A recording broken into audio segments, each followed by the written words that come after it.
The Sewanee Summer Music Festival would like to welcome you to its annual July 4th concert with the Festival Wind Ensemble. We are deeply grateful for the gift bestowed upon us for this evening's concert by Greg and Pam Maloof in honor of Martha McCrory, the festival's founder and long-standing music director. I am Eric Bubach, your host for this evening. Please rise for the national anthem as we welcome our conductor for the evening, John Kilkenny.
On September 3rd, 1814, following the burning of Washington and the raid on Alexandria, Francis Scott Key and John Stuart Skinner set sail from Baltimore, flying a flag of truce on a mission approved by President James Madison. Their objective was to secure the exchange of prisoners, one of whom was Dr. William Beans, the elderly and popular town physician of Upper Marlborough, who had been captured in his home. Beans was accused of aiding the arrest of British soldiers. Key and Skinner boarded the British flagship on September 7th and spoke with Major General Robert Ross and Vice Admiral Alexander Cochrane over dinner while the two officers discussed war plans. At first, Ross and Cochrane refused to release Beans, but relented after Key and Skinner showed them letters written by wounded British prisoners praising Beans and other Americans for their kind treatment. Because Key and Skinner had heard details of the plans for the attack in Baltimore, they were held captive until after the battle. After the bombardment, certain British gunboats attempted to slip past the fort and effect a landing in a cove to the west of it. But they were turned away by fire from nearby Fort Covington, the city's last line of defense. During the rainy night, Key had witnessed the bombardment and observed that the fort's smaller storm flag continued to fly, but once the shell and Congreve rocket barrage had stopped, he would not know how the battle had turned out until dawn. By then, the storm flag had been lowered and the larger flag had been raised. Key was inspired by the American victory and by the sight of the large American flag flying triumphantly above the fort. It was the inspiration for his poem, which was later set to the music of John Stafford Smith. In 1889, owners of the Washington Post newspaper requested that John Philip Sousa, the leader of the United States Marine Corps Band, compose a march for the newspaper's essay contest awards ceremony. Sousa obliged. The Washington Post March was introduced at the ceremony on June 15, 1889, and it became quite popular. It led to a British journalist dubbing Sousa the March King. Sousa is honored in the Washington Post building for his contribution to the newspaper and his country. The Washington Post March.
For the past several 4th of July celebrations, we have featured solo cornets, trombones, and a mix of their sections. This year, we did not want the bass clef instruments to get left behind. Getty Herschel Huffine, born in 1889 in Bowling Green, Kentucky, was an American music composer, trombonist, and tuba player. He was a self-taught musician of valve trombone, euphonium, string bass, and tuba, along with the basics of composition. Them Basses was originally subtitled A March in which the basses have the melody throughout. Thanks to Huffine, we have a march that features all of the low brass, string basses, and low woodwinds.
Irving Berlin was a Russian-born Jewish-American composer and lyricist, widely considered one of the greatest songwriters in American history.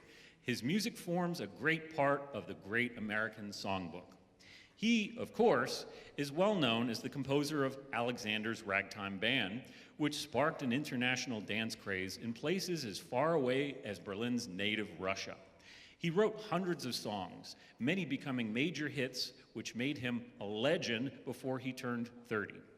During his 60-year career, he wrote an estimated 1,500 songs, including the scores for 19 Broadway shows and 18 Hollywood films, with his songs nominated 8 times for Academy Awards.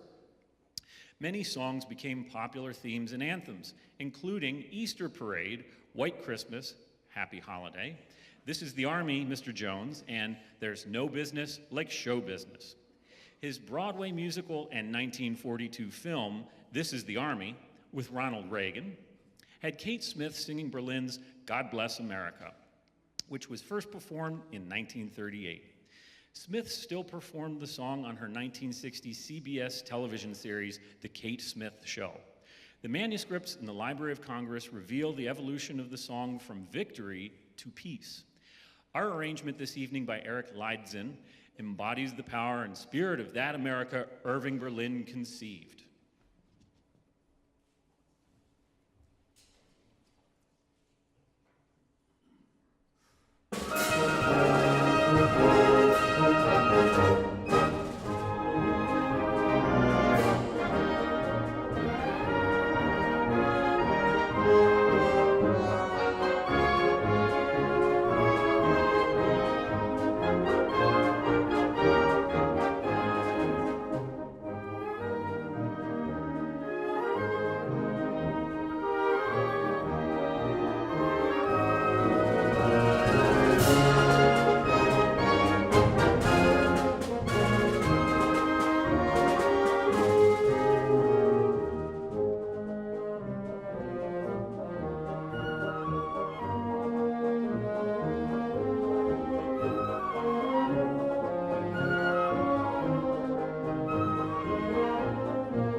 America the Beautiful's lyrics were written by Catherine Lee Bates, and the music was composed by church organist and choir master Samuel Augustus Ward.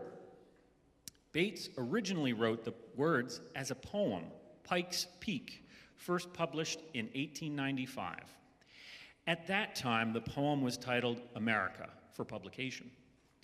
Ward had originally written the music, Materna, for the hymn, O Mother Dear Jerusalem, in 1882. Ward's music combined with the Bates poem was first published in 1910, entitled America the Beautiful, and has become one of the most popular of the many American patriotic songs. This powerful setting is by Carmen Dragon, an American conductor, composer, and arranger who, in addition to live performance and recordings, worked in radio, film, and television.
Richard Rodgers was a composer of more than 900 songs and Broadway musicals. Rodgers was the first person to win what are considered the top show business awards in television, recording, movies, and Broadway. They are an Emmy, a Grammy, an Oscar, and a Tony, outside of also having won a Pulitzer Prize. This made him one of only two people, Marvin Hamlish, the other, to receive each of these awards. He is quite well known for his collaborations with Lawrence Hart and later Oscar Hammerstein. Notable shows were Oklahoma, Carousel, South Pacific, The King and I, and of course, The Sound of Music. Fresh off of Broadway musicals, Rodgers was approached to compose the incidental music for a 26-part miniseries titled Victory at Sea. This Emmy Award-winning series, running from 1952 to 1953, played an important part in establishing historic compilation documentaries as a viable television genre. This compilation of Rodgers themes by Robert Russell Bennett features many of the well-known selections: The Song of the High Seas, Guadalcanal March, Beneath the Southern Cross, and the uplifting The Sound of Victory, which begins and ends this next selection.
I would have to say that I think it is time for another Sousa March.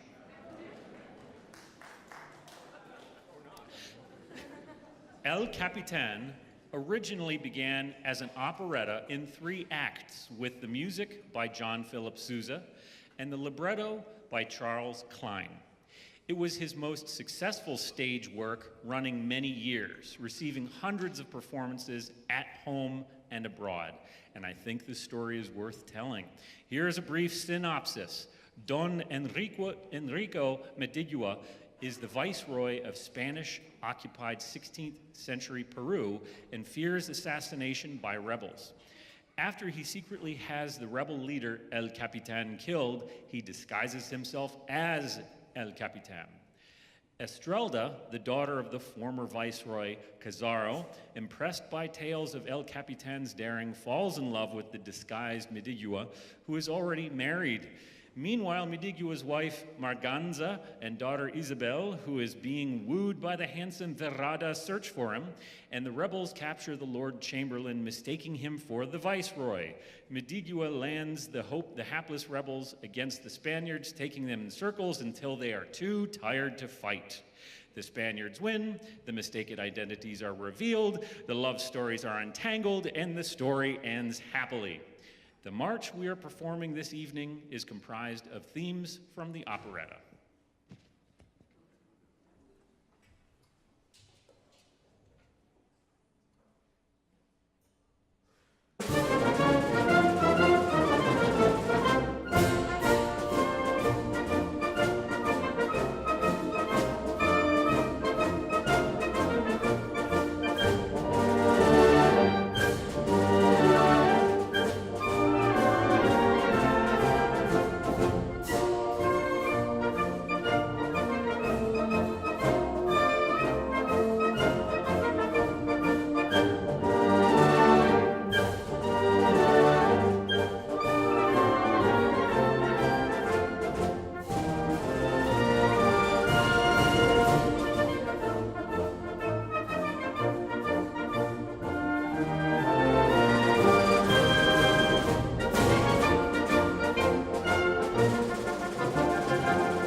Morton Gould was an American conductor, composer, and pianist. He was recognized as a child prodigy very early in his life, and as a result, he published his first composition before his 7th birthday. His talents led him to become the staff pianist for Radio City Music Hall when it opened in 1932. He went on to compose movie soundtracks, Broadway musicals, and instrumental pieces for orchestra and band, while also cultivating an international career as a conductor. Among the honors he received were the 1995 Pulitzer Prize, the 1994 Kennedy Center Honor, a 1983 Gold Baton Award, and a 1966 Grammy Award. By the time of his death in 1996, he was widely revered as an icon of American classical music. American Salute is a theme and variations based upon the Civil War song When Johnny Comes Marching Home. It was written for a national radio broadcast on the Mutual Radio Network on Lincoln's birthday, 1942. One can only guess that it was also helped as a morale booster during the uncertainty of World War II. Gould wrote, "I have attempted a very simple and direct translation in orchestral idiom of this vital tune. There is nothing much that can be said about the structure or the treatment because I think it is what you might call self-auditory. American Salute is Gould's most performed work. It was on the program of a concert by the United States Military Academy Concert Band, which Gould attended on the last evening of his life." American Salute.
It is now time for us here at the Sewanee Summer Music Festival to honor all the brave men and women who have served.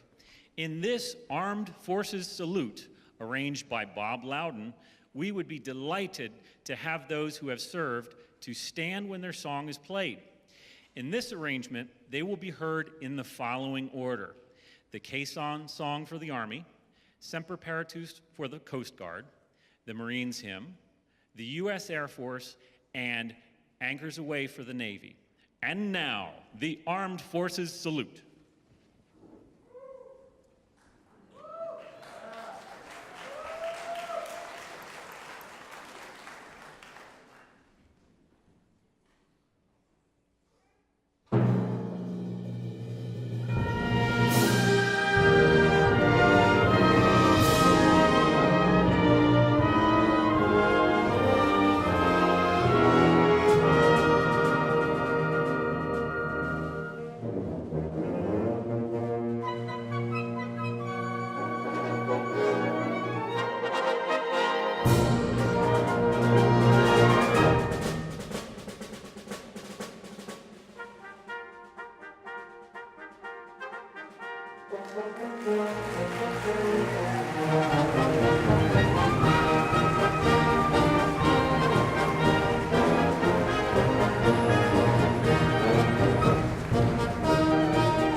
We would like to sincerely thank you for coming out this evening for our July 4th concert. We truly hope that each and every one of you has enjoyed the show thus far. To conclude this evening's patriotic show will be selections from the 1812 Overture, followed immediately by the Stars and Stripes Forever. On the fateful day, September 7th, 1812, savage conflicts were taking place. Napoleon's armies had penetrated deep into Russia, and that very day fought the Russians bitterly at Borodino, driving them out of Moscow. However, the Russians were not to be defeated and charged back into the city, driving Napoleon out with fire, thus marking the start of the long and disastrous retreat that destroyed the once and proud Grande Armée, or Napoleon's Great Army. Hence, in 1880, the Russian composer Tchaikovsky was commissioned to write a festive and patriotic piece to immortalize Napoleon's defeat and celebrate the liberation of the Russians. Cannons would have been used during the actual conflict, hence their significance in the piece. Its first performance was in Moscow in 1882.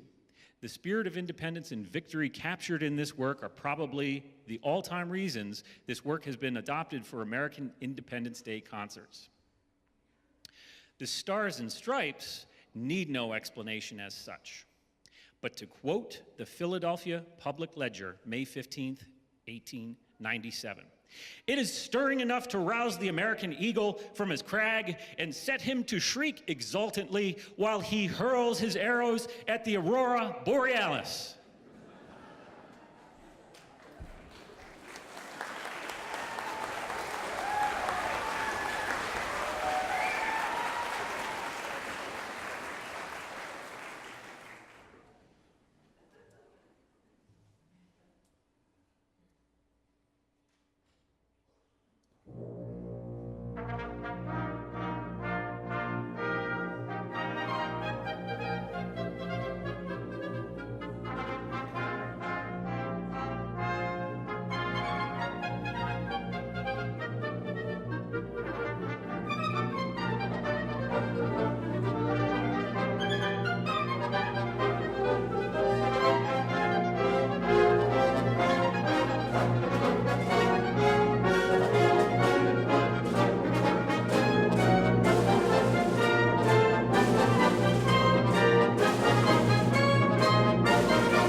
Thank you.